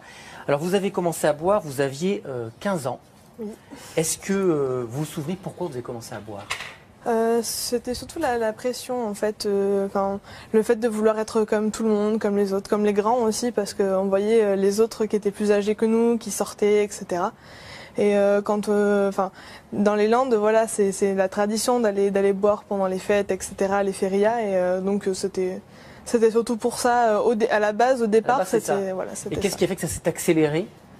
C'est un tout en fait, comme j'ai vu dans le reportage tout à l'heure, on disait que c'était souvent les gens qui avaient une fragilité un peu de base qui étaient souvent les pires entre guillemets, et c'était un peu ça en fait, c'est que nous on avait soif de reconnaissance, et puis comme plus on boit en fait, plus on a la reconnaissance des autres, plus on par des dieux ou quelque chose comme ça, ça devient, voilà, c'est de pire en pire. C'était une façon de vous affirmer. Vous étiez comment, genre mal dans la peau, votre peau, complexé ou pas? Oui, il y avait un peu de tout ça, oui. C'est-à-dire qu'on n'était pas très populaire, on n'était pas on n'était pas les premières de la classe à l'époque, on n'était pas, voilà. Donc nous, vous aviez rien pour vous faire remarquer? Voilà, c'était notre manière à nous c'était notre personnalité en fait, ce qu'on de vous croyait distinguer être. un peu. Ouais, c'était notre manière de nous distinguer. Ouais. Et Laurence Gonde, il y a eu un accident grave, le coma, Ouais. coma éthylique. Mhm. Dans quelles circonstances ça s'est passé? En fait, je venais de me faire quitter par mon premier grand amour. En fait, j'avais 15 ans et demi, 16 ans. Et un soir, on m'a dit, oui, viens, il y a un bal dans tel village. Bon, d'accord. Moi, je veux bien. Alors, j'ai pleuré auprès de mon père pour qu'il m'emmène. En plus, alors que mon père était complètement contre tout ça. J'ai joué sur la corde un peu sensible. Allez, papa, s'il te plaît, c'est pas méchant. Donc, il m'a emmené ce soir-là. Il s'en est énormément voulu. Je m'en veux aussi. Et en fait, j'ai croisé ce garçon qui était avec une nouvelle fille. Alors là, c'était la catastrophe. J'ai commencé à boire et puis après à boire et puis on m'a dit non mais arrête là franchement je lui ai dit mais oui mais non c'est pas grave et puis il y avait buviez pour oublier qu'il était avec une autre ou pour qu'il vous remarque? Non, c'était parce que là l'alcool désinhibe. Donc quand on a bu on peut être quelqu'un d'autre, pas être la petite fille toute timide qui va jamais oser aller vers les autres. Là quand on a bu c'est le contraire quoi. Et alors là, vous tombez quasiment dans le coma et c'est un de vos amis qui vous tire de là? C'était ma meilleure amie qui était avec son copain à l'époque qui est venu en fait me chercher. Enfin, je me rappelle plus de grand chose, hein, sincèrement. J'ai même des bribes qui reviennent maintenant, alors que c'est des années plus tard que je me souvenais plus du tout. Je me rappelle distinctement l'avoir pleuré et me dire mais meurs pas, s'il te plaît, meurs pas. Et ça m'a vraiment fait mal au cœur parce que je pensais pas vraiment, enfin on entend tous parler du coma éthylique, mais je pensais pas vraiment qu'on puisse en mourir pour de vrai quoi. Comment vos parents ont réagi après ce coma éthylique? Ils m'ont pas puni, ils ont pas été, c'était le pire en fait parce qu'ils m'auraient puni, ils se seraient énervés, voilà, ça aurait été de la continuité des choses. Mais là j'ai juste vu qu'ils étaient déçus quoi. Et ça c'était le pire pour moi. Ils avaient conscience des différentes ivresses que vous aviez eues déjà auparavant? Non. Non. Pas du tout. Comment vous faisiez pour masquer le fait de rentrer à la maison très tard le soir ou très tôt le matin, en état d'ivresse quand même assez avancé? Alors ça c'était plutôt après. Avant ça c'était oh je vais dormir chez une copine, on va faire une soirée DVD. Puis ils savaient pas du tout ce qui se passait chez la dite copine ou si vraiment on dormait chez une copine ou enfin ils faisaient confiance quoi avant. Alors après un coma comme ça on peut logiquement avoir très peur, vous le dites vous-même, hein, votre copine vous a dit ne meurs pas, donc situation très grave, on peut s'attendre à ce que ça vous vaccine définitivement contre l'ivresse, c'est pas du tout, vous avez continué à boire. Oui. Votre mère en a eu assez de votre comportement, du fait que vous ne rentriez plus, enfin elle s'inquiétait vraiment beaucoup, et finalement c'est une rencontre, elle vous a emmené de force pratiquement, hein, dans un centre, une association. Oui, oui.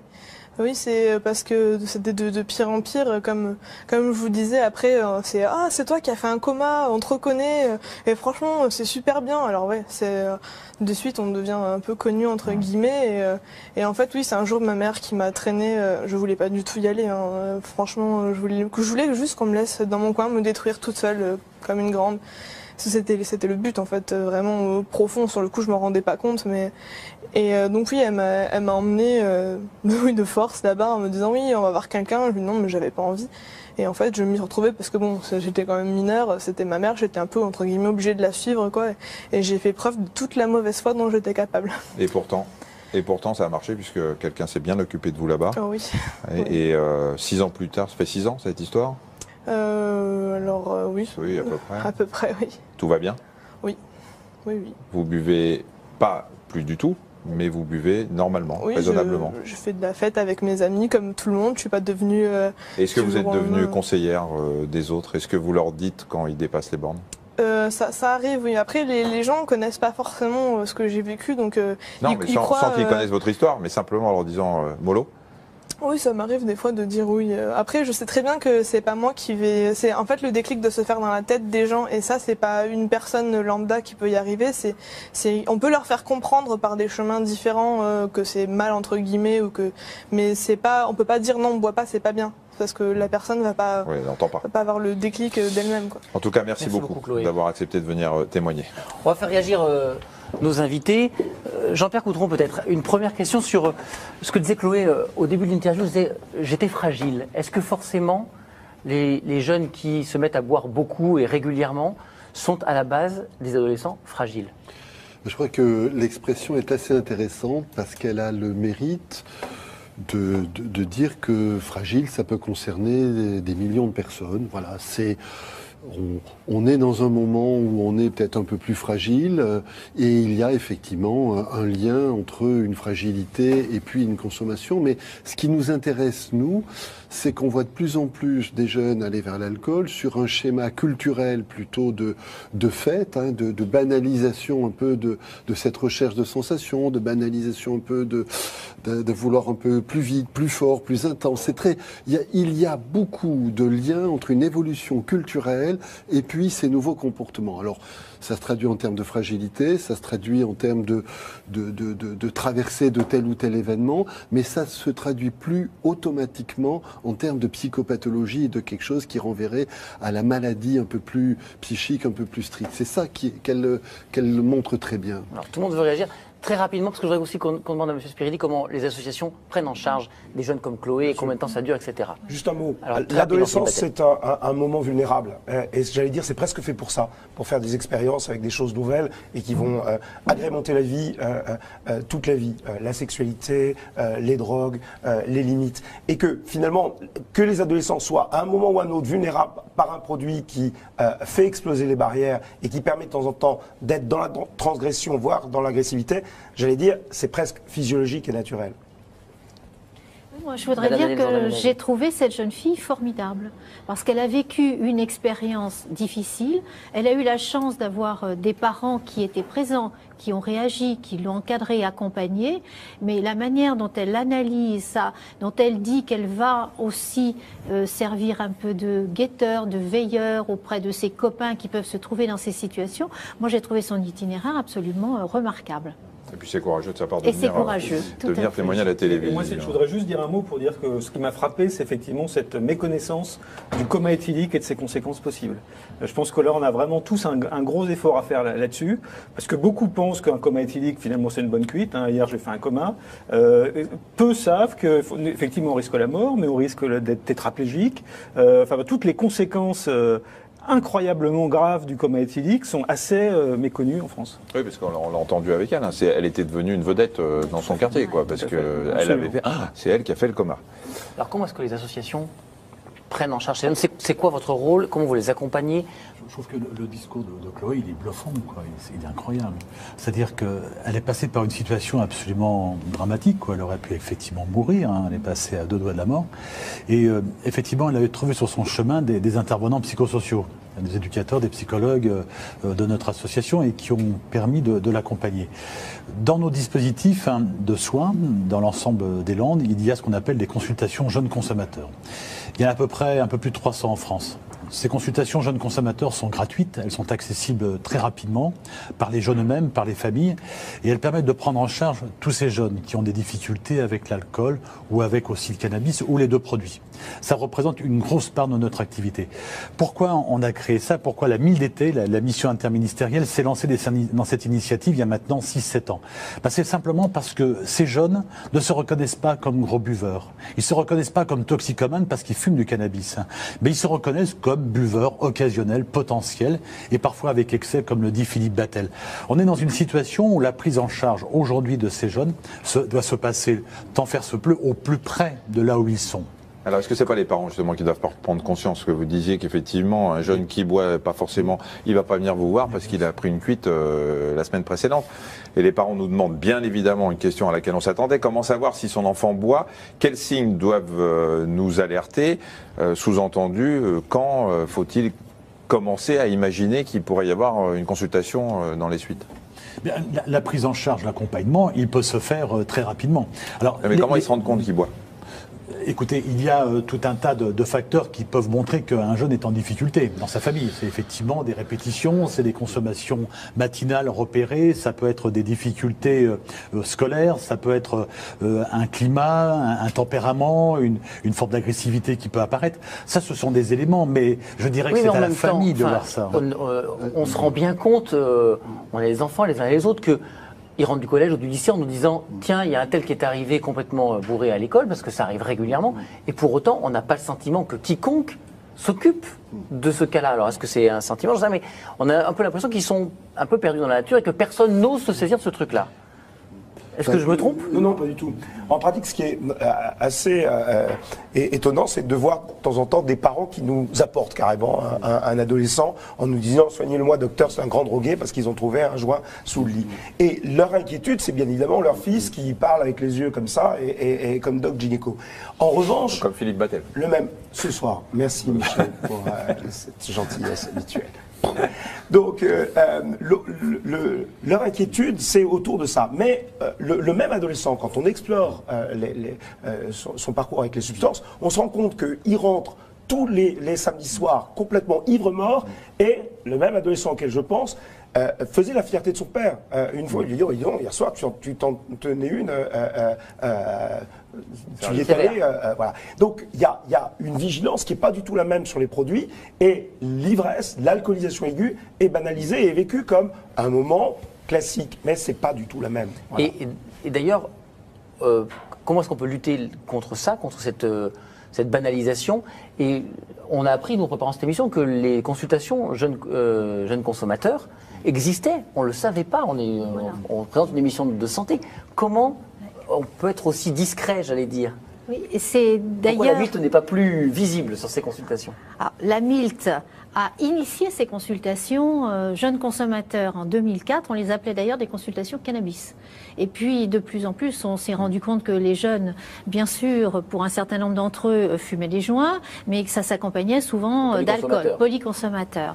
Et le rôle de notre petite mission, je rappelle quand même que nous sommes une petite mission, même si elle est placée auprès du Premier ministre, c'est d'impulser des dispositifs qui sont repris ensuite par le ministère de la Santé. Il y a 300 consultations jeunes consommateurs, et moi je trouve que c'est un dispositif qui est vraiment très opérationnel. En fait, il est quand même connu, il y a 300 centres, je l'ai dit, et de plus en plus, et moi, par mes nouvelles fonctions, je souhaite appuyer en ce sens, elles vont aller au-devant des jeunes. Moi, j'aimerais beaucoup que ces consultations jeunes consommateurs, par exemple, elles puissent aller dans les établissements scolaires, elles puissent être visibles, et que les enseignants, la communauté éducative, puissent savoir que s'il y a une question, s'il y a une inquiétude, eh bien, on sait à qui s'adresser. Jean-Pierre Contreron, vous vouliez intervenir? Oui, je voulais revenir sur les deux points qu'on vient d'aborder. Le premier, c'est aussi de dire que les familles peuvent venir. C'est-à-dire que parfois, on a repéré telle ou telle chose, on n'est pas sûr. L'intérêt de ces lieux, c'est qu'on n'a pas besoin d'être sûr pour venir. On peut venir en tant que parent, réfléchir un petit peu. Il y a beaucoup de consultations. Voilà. Sans venir avec le Sans jeune. venir avec le jeune, et juste pour voir si son intuition est un peu... Et puis parfois, on revient 3 mois après, et puis parfois 6 mois après, on revient avec le jeune. Ça, c'est parents à trouver les mots pour pouvoir... Voilà, c'est de se dire, on n'est pas forcé d'être sûr pour déclencher une alerte, et il vaut mieux se dire, bon, je me suis affolé un peu tôt, et puis... Alors, je voudrais juste dire aux téléspectateurs qu'on donnera toutes les façons d'avoir les contacts, tout ça à la fin de l'émission, bien évidemment. C'est un premier point qui est important. Voilà, c'est un premier point qui est important, parce que c'était un enjeu fort de ces lieux, de dire, venez tranquillement en discuter. La deuxième chose, c'est que en symétrie, il y a toujours cette double possibilité. Il y a des endroits où on travaille un peu quelque chose qui se veut plus systématique. Il y a un dispositif qui s'appelle Rocado, qui est une adaptation, le terme peut vous surprendre, mais d'un dispositif canadien où on fait passer des questionnaires assez simples dans les écoles. Et voilà, on se classe en groupe. Est-ce qu'on est vert, est-ce qu'on est orange ou est-ce qu'on est rouge? Et ben, quand on est orange ou rouge, on a ensuite possibilité de se faire aider par l'infirmière scolaire, et elle connaît la consultation jeune consommateur. Donc il y a un double entrée par les familles et par les jeunes, si on a l'intuition qu'il faut y aller, et puis par quelque chose quand même de parfois un peu plus systématique. Et c'est pas inintéressant, hein, ce systématique, parce que ça donne des échanges entre eux. On estime dans la classe, il y en a 4-5 qui sont rouges. Est-ce que vous les connaissez, les 4-5 qui sont entre eux, ils se connaissent, hein. Mais qu'est-ce qu'on pourrait faire pour que les 4-5 rouges, ils restent pas tout seuls? On peut jouer sur des solidarités. On va essayer de répondre rapidement à quelques questions SMS très concrètes. Amandine, j'ai 13 ans et quand je fais des parties avec mes amis, on me propose souvent de boire. Je n'ose pas dire non. Que faire? Alors, j'ai l'habitude de dire, c'est beaucoup plus difficile de dire non qu'on ne le croit. Il faut parfois ne pas avoir peur de préparer une explication, préparer quelque chose qui permet de ne pas avoir dit non, mais de ne pas le faire. Je rappelle que éviter quelque chose, c'est parfois aussi glorieux que de dire non. Et quand on sent qu'on va dans des soirées, on va se faire mettre la pression, eh bien, se préparer un petit truc tout bête. D'habitude, je bois, mais ce soir, je suis malade, j'ai un truc, je peux pas. Je suis comme Battel, ce soir, je dois prendre un médicament, donc je peux pas boire. Ou bien, je suis fatigué, ou bien, je dois m'occuper, je dois rentrer. Ou bien, c'est mon père qui viendra me chercher. Il va... Bon.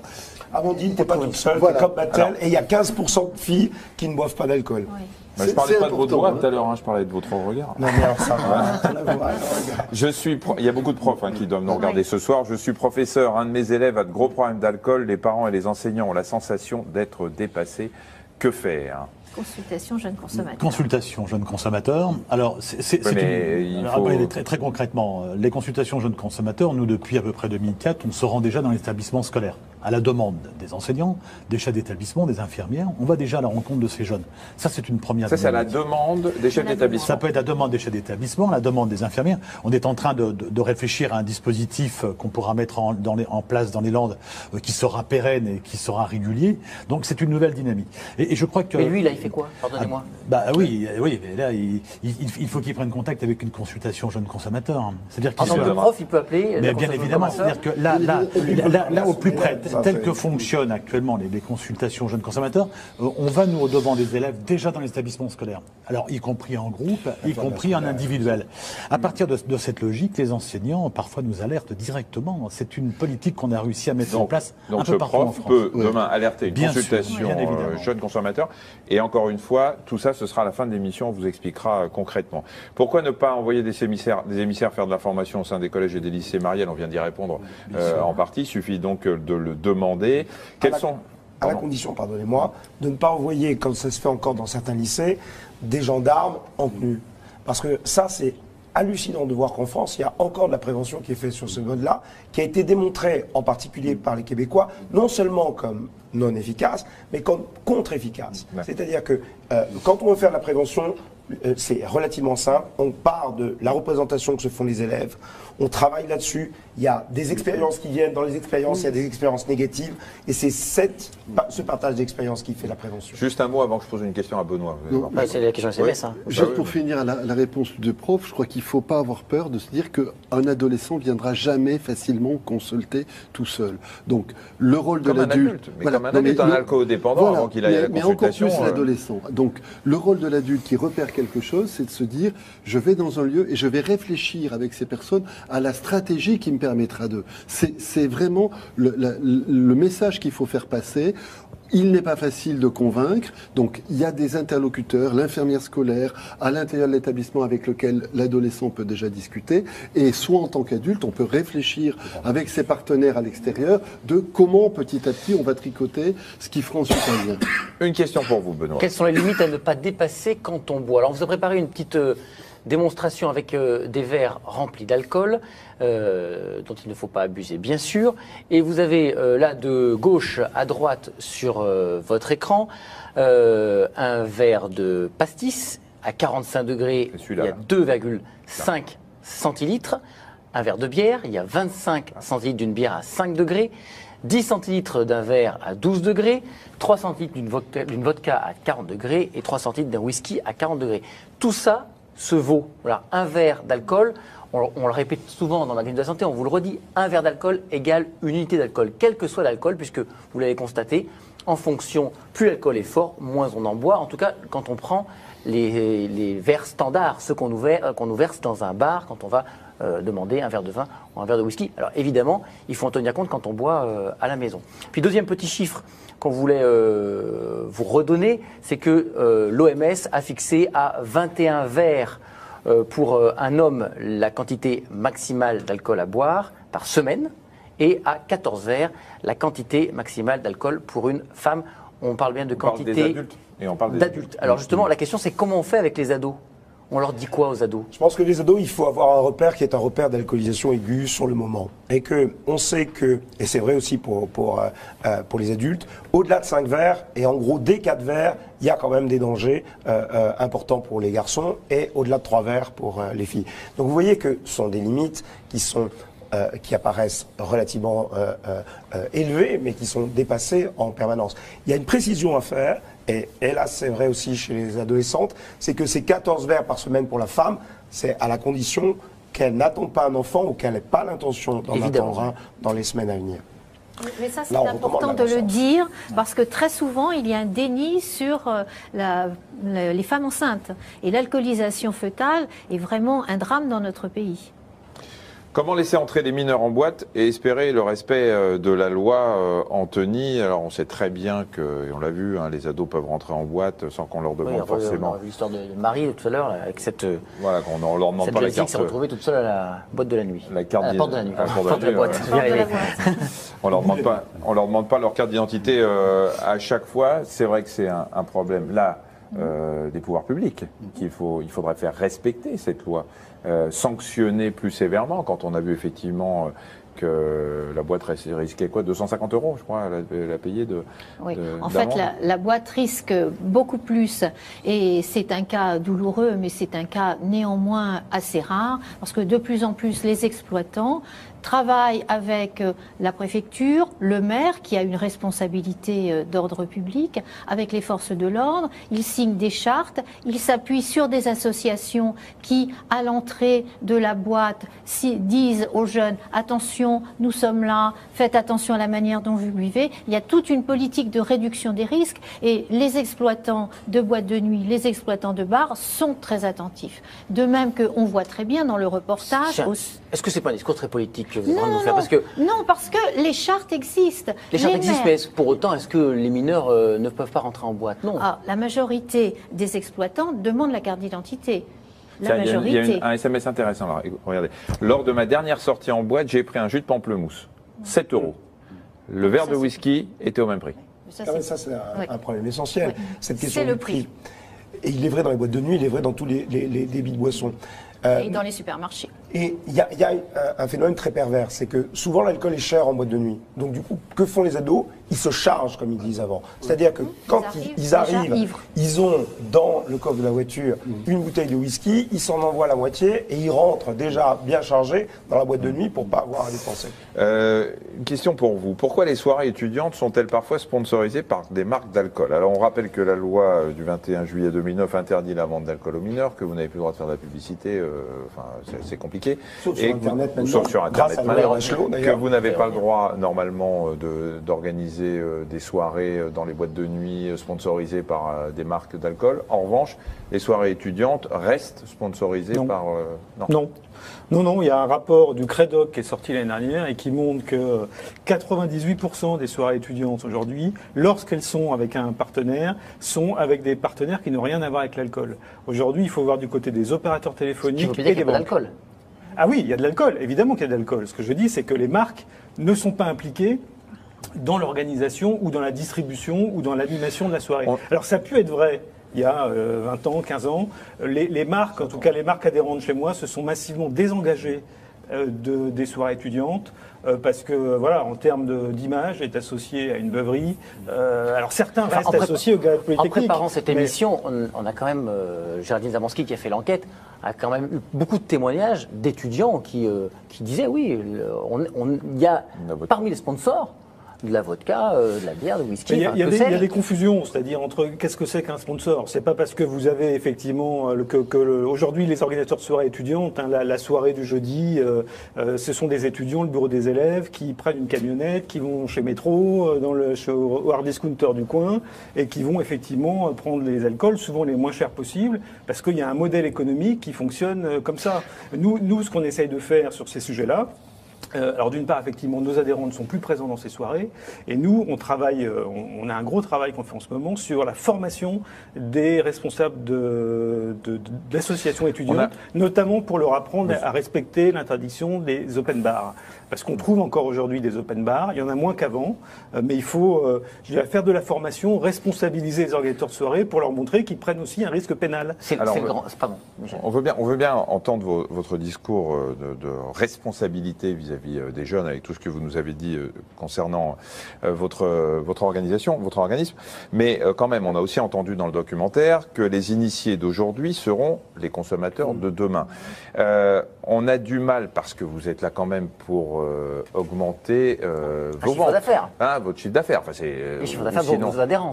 Et on a du mal à comprendre comment, d'un côté, vous pouvez nous faire un discours qu'on entend, mais un discours de prévention, parce que pour l'image des alcooliers, c'est pas bon d'avoir des accidents, c'est pas bon d'avoir des enfants tétraplégiques comme vous le dites.